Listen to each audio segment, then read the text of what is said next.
नमस्कार, स्वागत है आपका आपकी खबर आपका फायदा में। मैं हूं दीपक यादव। दिल्ली एनसीआर समेत कई राज्यों में इन दिनों प्रदूषण का स्तर खतरनाक हो गया है।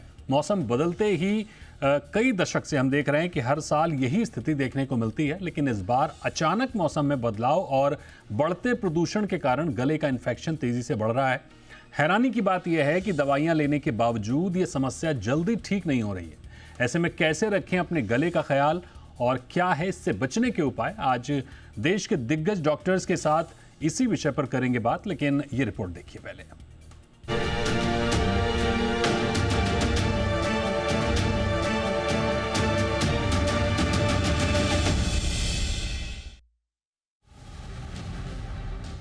देश के कई राज्यों में प्रदूषण का कहर अब खतरनाक स्तर पर पहुंच चुका है। खासतौर पर दिल्ली एनसीआर में हालात बेहद खराब हैं। बढ़ते प्रदूषण के बीच गले की खराश लोगों के लिए बड़ी परेशानी बन गई है। क्लिनिक में मरीजों की भीड़ लगातार बढ़ रही है और चिंता की बात यह है कि कई लोग बार बार गले के इन्फेक्शन से जूझ रहे हैं। कुछ ही हफ्तों में दोबारा इन्फेक्शन होना अब आम बात हो गई है, जो हालात को और गंभीर बना रहा है। एक्सपर्ट्स का कहना है कि ये कोई संयोग नहीं है, बल्कि कई वजहें एक साथ काम कर रही हैं। वायरल एक्टिविटी बढ़ रही है, प्रदूषण गले की नेचुरल डिफेंस को कमजोर कर रहा है और लाइफस्टाइल में बदलाव भी इस परेशानी को बढ़ा रहे हैं। पिछले कुछ सालों में वायरस का सर्कुलेशन बिगड़ा था, लेकिन अब फ्लू, आरएसवी यानी रेस्पिरेटरी सिंसिटियल वायरस और कई तरह के राइनो वायरस ज्यादा तेजी से फैल रहे हैं। ऊपर से मास्क का इस्तेमाल कम हो गया है, स्कूल खुले हैं और लोग ज्यादा भीड़ में जा रहे हैं। इसी का नतीजा है कि संक्रमण का खतरा बढ़ गया है। एक्सपर्ट्स ये भी चेतावनी दे रहे हैं कि इलाज में देरी और एंटीबायोटिक का गलत इस्तेमाल बड़ी समस्या बनकर उभर रही है। बिना डॉक्टरी सलाह के दवा लेना या उसका कोर्स बीच में छोड़ देने से ये इन्फेक्शन बार बार लौट कर आ रहा है। ऐसे में ये लापरवाही आगे चलकर बड़ी समस्या बन सकती है। मौसम भी इस बार गले के लिए मुश्किलें बढ़ा रहा है। अचानक तापमान गिरना, कभी सूखा तो कभी नमी वाला मौसम और लगातार खराब एयर क्वालिटी, ये सब गले की सुरक्षा पर सीधा असर डाल रहे हैं। प्रदूषण का सबसे बड़ा विलन हवा में मौजूद बारीक कण और जहरीली गैसें हैं, जो गले की परत को नुकसान पहुंचाती हैं, जिससे वायरस आसानी से हमला कर पाते हैं। यही वजह है कि हल्का इन्फेक्शन भी लंबे समय तक परेशान करता है। लाइफस्टाइल की गलतियां जैसे धूम्रपान, पानी कम पीना, नींद की कमी, ज्यादा तनाव और लगातार ऊंची आवाज में बोलना गले को और कमजोर कर देता है। लोगों को इस बार गले में ज्यादा दर्द, जलन और खराश महसूस हो रही है, जबकि जांच में लक्षण हल्के दिखते हैं।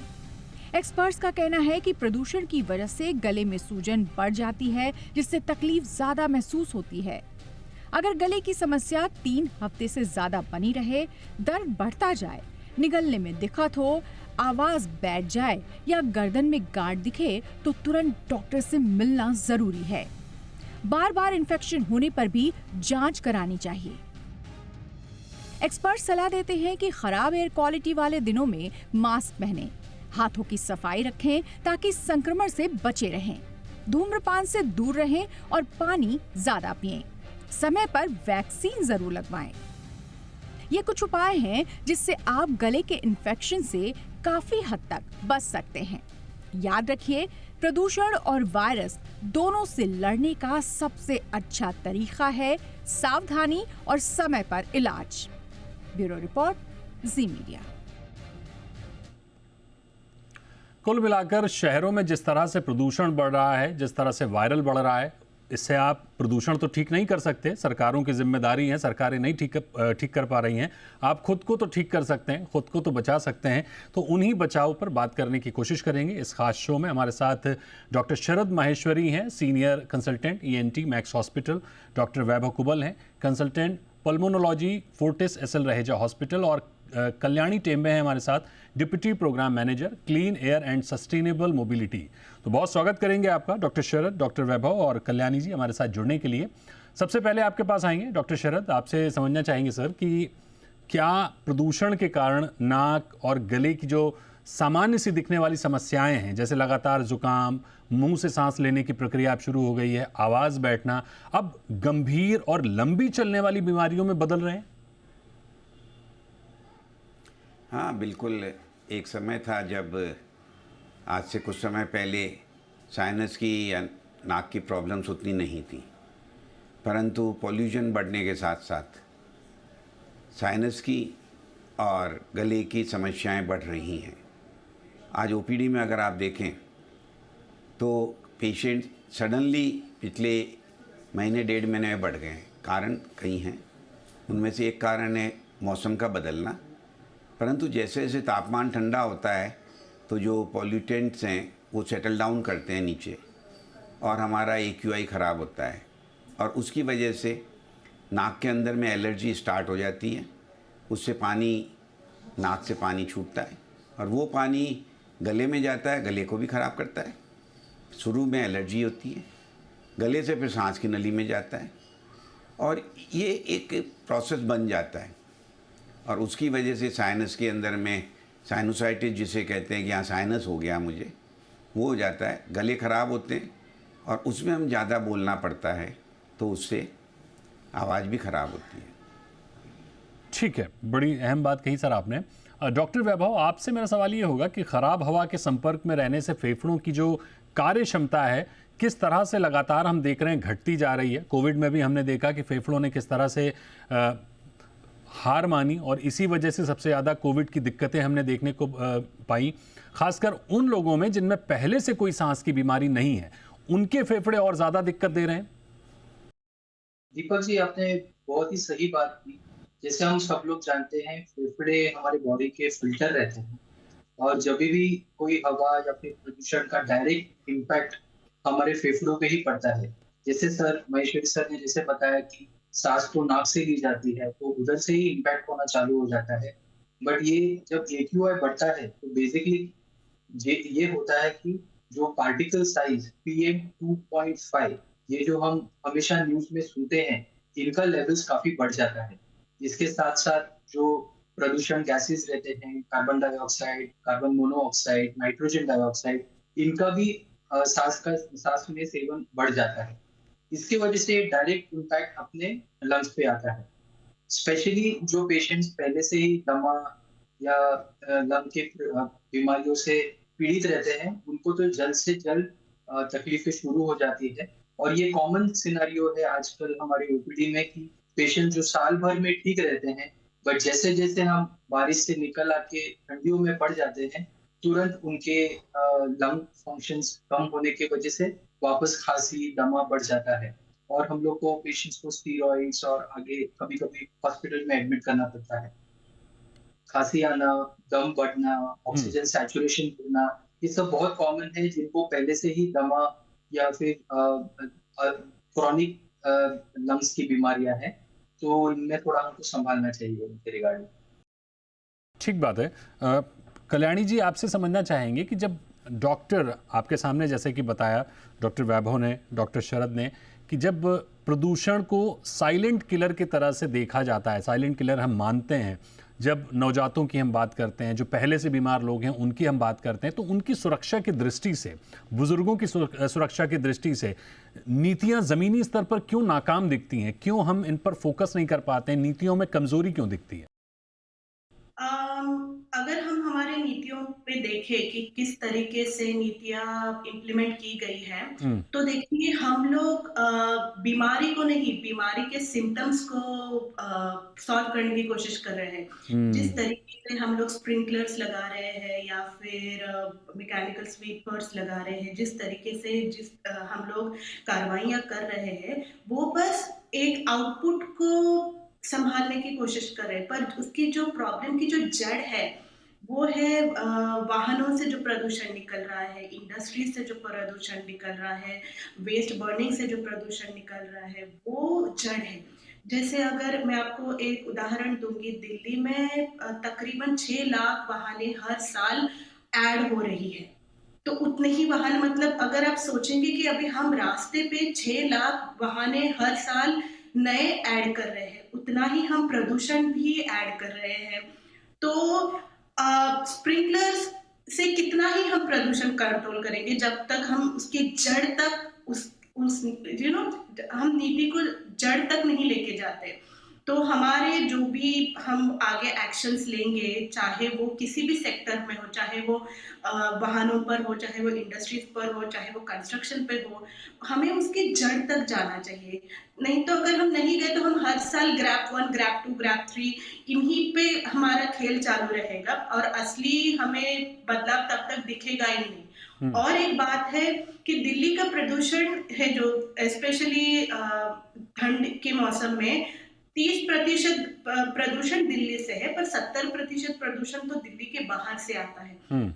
तो जब तक हम पूरे एयरशेड लेवल पे एक्शंस नहीं लेते हैं, जब हम सारे प्रांतों को एक साथ आके एक कॉमन फ्रेमवर्क बनाना पड़ेगा जिसमें हम पूरे ग्राउंड लेवल पे जब तक एक्शन नहीं लेते तब तक किसी एक प्रांत ने काम करने से हमें सॉल्यूशन मिलेगा ही नहीं। सारे प्रांतों को एक साथ आके हमें इस प्रॉब्लम प्रदूषण के जड़ तक जाना चाहिए। ठीक बात है, प्रदूषण की जड़ तक जाना चाहिए, लेकिन जड़ शायद लोगों को मिल नहीं रही है। बात चाहे दिल्ली की हो, बात चाहे मुंबई की हो, अब धीरे धीरे हर मेट्रो शहर की स्थिति लगभग यही बनती जा रही है। हम देख रहे हैं जहां पर भी चाहे कोई भी शहर हो, पॉल्यूशन जो है शायद हमारे लिए त्यौहार जैसा हो गया है और हर बार पॉल्यूशन लगातार बढ़ता चला जा रहा है। बहरहाल वक्त है एक बहुत ही छोटे से ब्रेक का, जल्द लौटेंगे और इस चर्चा को आगे बढ़ाएंगे।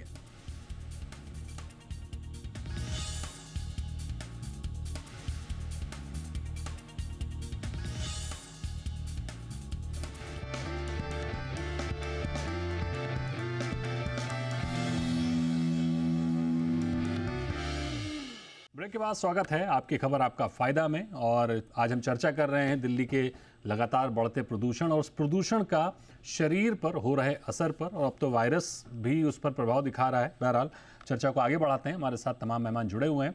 डॉक्टर शरद आपके पास आना चाहेंगे और आपसे समझेंगे सर कि अगर हम देखें तो जो नवजात बच्चे हैं उनमें नाक बंद रहना, बार बार संक्रमण आने या सुनने में भी कई दिक्कतें हम देखने को पा रहे हैं। दिक्कत यह है कि पहले जुकाम होता था, पहले गला खराब होता था, 1-2 दिन में दवाई लेके लोग ठीक हो जाते थे। अब ये जो पीरियड है वो काफ़ी लंबा खिंचने लगा है और दवाई भी अब बेअसर होती जा रही है। तो ये जो एक नया पैटर्न बनता जा रहा है कि एक तो बीमारी का समय बढ़ गया है, ड्यूरेशन बढ़ गया है और दवाई भी अब असर नहीं करती है। तो क्या हम अपनी बॉडी को बुरी तरह से बर्बाद करने पे की ओर बढ़ रहे हैं? एक तरफ पॉल्यूशन है, दूसरी तरफ दवाई का डोज है। देखिए, बिल्कुल सही है। नवजात बच्चों के अंदर में ये प्रॉब्लम्स नॉर्मली भी होती हैं। कुछ नेजल कंजेशन रहना या नाक के अंदर में कंजेशन होना और थोड़ा पानी आना। लेकिन पहले क्या था कि सिर्फ सैलाइन ड्रॉप्स डाल करके काम चल जाता था, परंतु अब नवजात बच्चों को भी पॉल्यूशन के बराबर बार बार स्टिमुलेशन की वजह से कंजेशन कंटिन्यू रहता है और दवाइयाँ भी देनी पड़ती है, जो कि हम चाहते हैं कि बच्चों को, इतने नवजात बच्चों को या छोटे बच्चों को नहीं दें, परंतु फिर भी उनको आराम देने के लिए हमें देनी पड़ती हैं। दूसरी चीज़ ये है कि ये जुकाम चलता है तो नवजात बच्चों के अंदर में नाक बंद होना है, उसकी वजह से वो कान में इन्फेक्शन, कान को नाक से एक नली जोड़ती है यूस्टेचियन ट्यूब, उससे चले जाता है, वो कान में इन्फेक्शन हो जाता है।